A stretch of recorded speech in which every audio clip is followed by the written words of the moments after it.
as time flies by, you'll open up your eyes wide.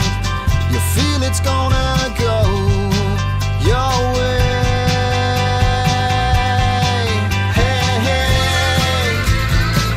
it's a brand new day. Hey, hey, hey, it's a brand new day. The Foreign Residents Association of Andalusia. I feel like we're actually very representative right now because Jolanta is from Belgium and Bianca's from Slovenia. Correct, Slovakia. Slovakia, gosh, Correct. Slovakia, very different.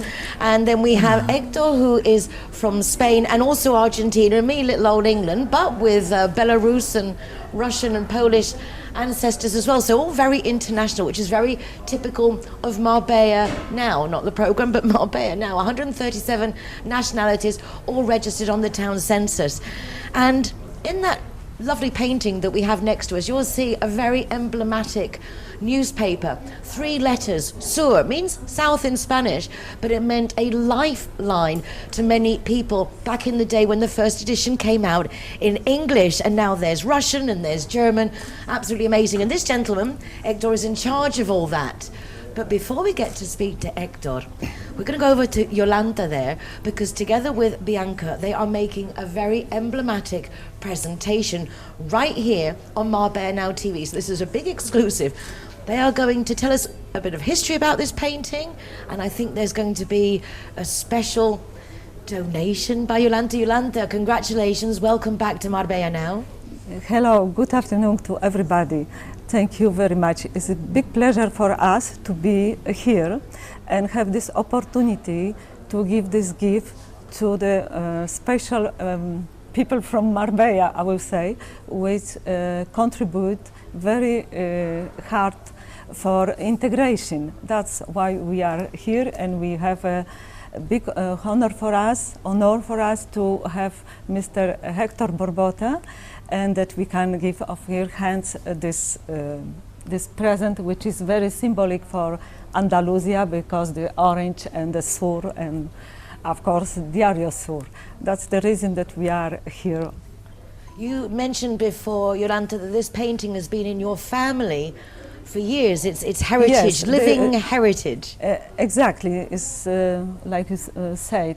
This painting is heritage of my family. It's very, very old. It's very difficult to find the name of the painting.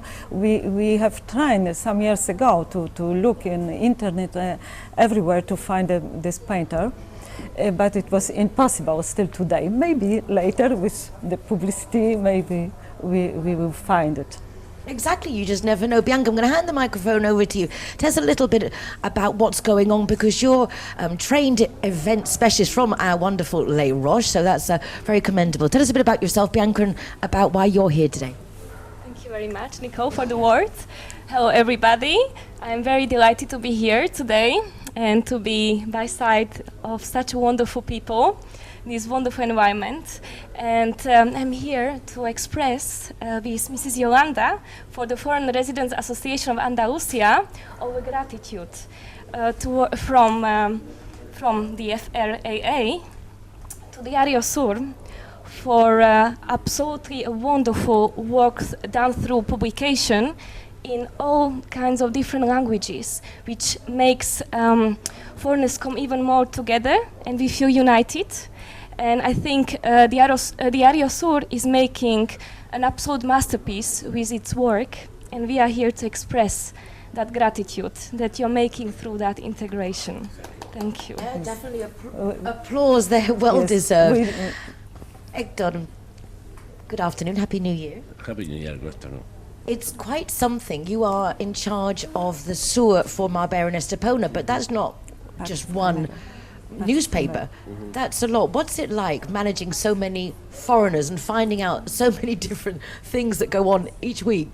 No, I think it's not very difficult because we have a great team, and the newspaper is we have the 4 different newspapers in different languages, but what we want to say is always the same. You know, sometimes the people ask us which is our ideology, and we always say that our ideology is Malaga, is Marbella, and in Marbella, in the Costa del Sol, it's impossible to understand it without the foreign residents.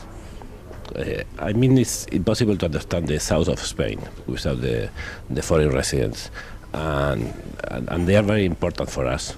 And then it's because we have not only the sur in English, but the sur in German and the sur in Russian too. And we are very, very grateful for this award, because it's very important for us, the foreign residents, because they are an essential part of our community. Where are you from yourself? I know you're Spanish and with an Argentinian mix, but what are your origins? I was born in Argentina a long time ago, and I was living in my first childhood in Uruguay, Montevideo, and I came here 30 years ago. 2 years later than the creation of Sur in English. And I have been here for 30 years. My daughters are from Marbella. My wife is from Sevilla. Then I am part of this. Well, you certainly have grown with our community, because back then there were English and there were some Swedes, but now the international community is so noticeable, and to some degree, to my dismay, when I first moved back here full-time 6 years ago, it's very integrated. The Russians with the Russians, the French with the French, everyone's got their own plumbers, their own butchers, their own bakers. But through the paper, we do get to see a bit more about each other. You obviously get a good insight to everything that's going on. Yes, I think that we always say that the newspaper in foreign languages is a way to integrate the people. I know there are a lot of people who doesn't speak Spanish here, and they want them to be integrated in their life, in the community. And we think that our newspapers are a very good way of integration. Well, you're doing a good job, and the testimony to that is Jolanta and Bianca here, and the intention by the Foreign Residents Association of Andalusia of paying homage, really, to the lifeline, which as I said, I felt myself. I took my first tour in English to Goya, which is a all-your-life cafeteria in the centre of Marbella, which used to be next to the post office. Had myself a coffee and a palmera de chocolate. The post office used to be there. Post office, exactly. So today we wish to say thank you very much to Diario Sur. Well, muchísimas gracias. Spasiba. Dankeschön. Thank you. Thank you to you all too. And thank you to Nicole. It's always a pleasure, Jolanta. It's a pleasure also because of you that we have this opportunity to make this. And to Anita, our Anita not a day without you booking these wonderful people in. She's that. Congratulations and gracias, thank you. Thank you so much, and thank you for the association. Yeah, and now I think they're going to give you the present and everything. Very exciting. Thank you.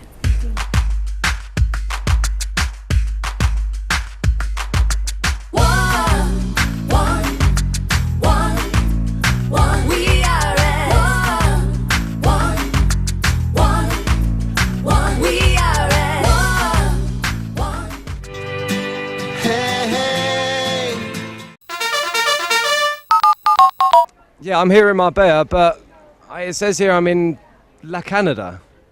If you haven't mastered the lingo, don't worry. Linear Director has a free GPS geolocator service that will come and find you.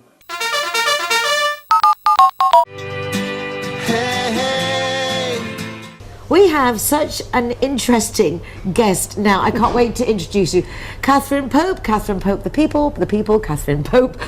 Now this lady, for I understand, is a forensic handwriting investigator, amongst other things. This is what you do. You investigate handwriting, but for really important cases and things Yeah. like that. Tell me more. First of all, hello. Hi, Nicole. Well, I got into this profession quite late in life when I was 42. I applied for a job at Grampian Police in Aberdeen in Scotland, and out of 100 young people at 42, I got the position in the Identification Bureau. The Identification Bureau is handwriting, fingerprints, also photography, and scene of crime. So I identify the person in the crime.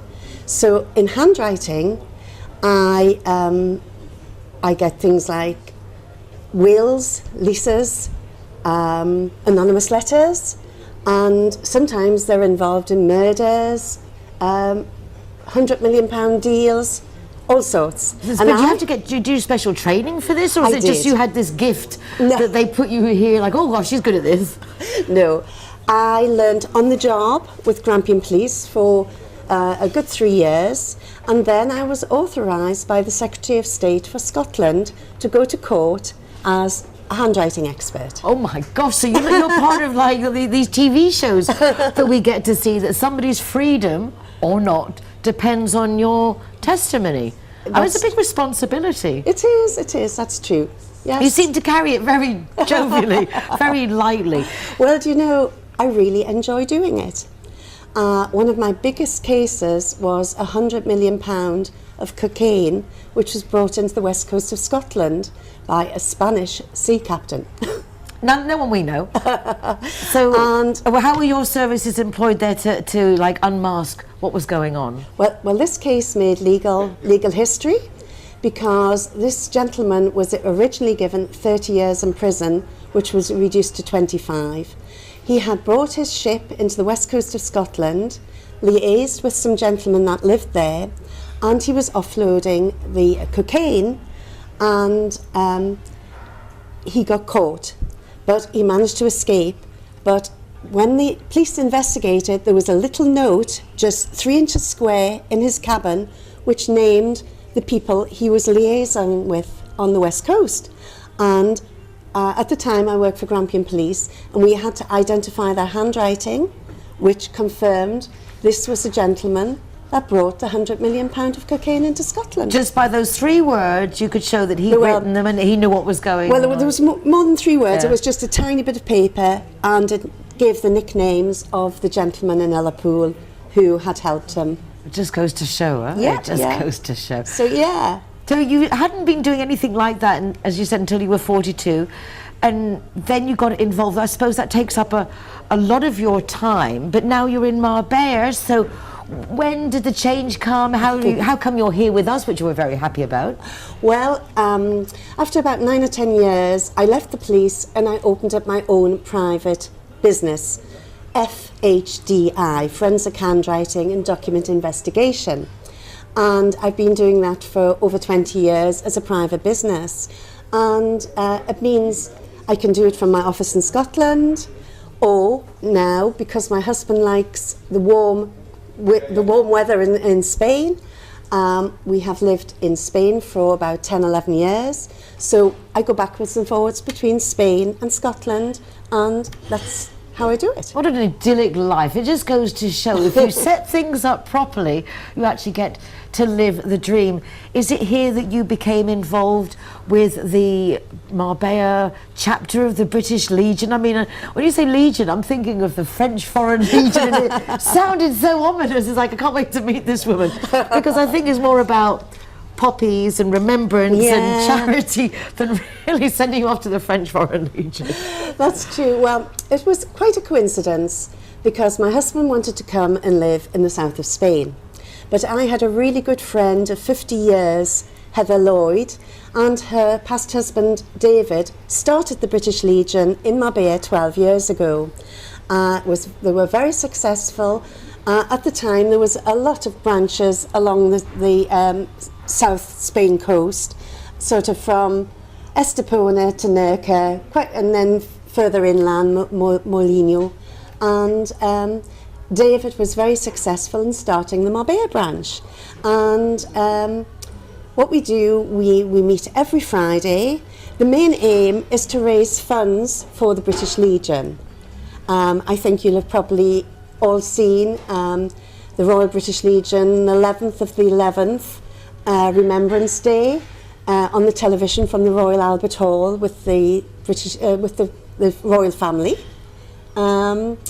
So what we do in Marbella, we meet every Friday at one of the big hotels in the centre, San Cristobal, and we just have a social gathering. But we're also making funds for the Poppy Appeal, for the disabled and the deceased people in the families of British Legion people. And every Friday we get together. We sometimes have somebody giving a talk on travel. We do a quiz, and because we're British, we also have a little game of bingo. Nothing like a bit of bingo. So it's nice actually, isn't it? Because you do have all the comforts, say, of home, but here with the nice weather, and that lends itself to then help others and give something back. And it's lovely to think that we have poppies here in Marbella. You've got this nice little thing here, and what I do love is that Kathryn's come with a friend who doesn't want to be on the camera today. However, she wasn't against stripping off for the calendar, so it just goes to show. But it's nice that you do obviously fun things to raise money, Yes. raise awareness, and what things have you got planned for 2018? Oh, let's think. The coffee, the weekly get-togethers are still there. The weekly get-together. The big thing really that takes all our time, which Heather mainly organises, is the Poppy Appeal. Because what we do, and which we're going to do more of with schools this year, children in British schools in Marbella, of which there's a lot in this area, they want to know about the past and about the history of Great Britain and about the people who did so well for their country, and why the Poppy Appeal is here. So the schools, we give out poppy boxes, and they donate money, and they love What the little... day is Poppy Day? It's the 11th of the 11th. It is the 11th of the 11th. I thought that's what you said before. 11th of the 11th.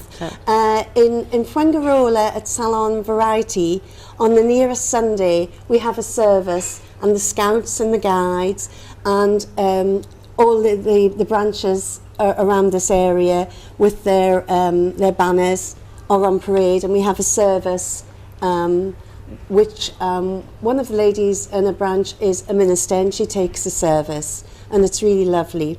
But our aim this year is to get the poppy boxes round to as many schools as possible, so that the youngsters... But does it have to be just the 11th of 11th? Can this not be an all year round thing, or does it work that way? It would lose its appeal, really, but there is a poppy shop online where I got my brooch and my earrings, and you can buy all poppy memorabilia. So there is a way to contribute all year? All year, absolutely, absolutely. Wonderful. Yes. Kathryn, thank you so much. You're so interesting, so fascinating, and write nothing down in front of this woman because you're going to be assessing it. Giving you character assessment, keeping it for future reference. Thank you, Nicole. My pleasure. Happy New Year, Kathryn. And the same to you. Thank you very much. Hey, hey. Thank you for joining us this evening. We hope you enjoyed the programme. Remember, we'll be on tomorrow on the radio, 107.6 FM at 5:30 p.m. with me, Marbella, streaming worldwide from our website, rtvmarbella.tv or marbellanowtv.com. And we'll be back again with another Marbella Now tomorrow evening at 8 p.m. Please join us in the meanwhile. Take care of yourselves. Be nice to each other. Y hasta mañana.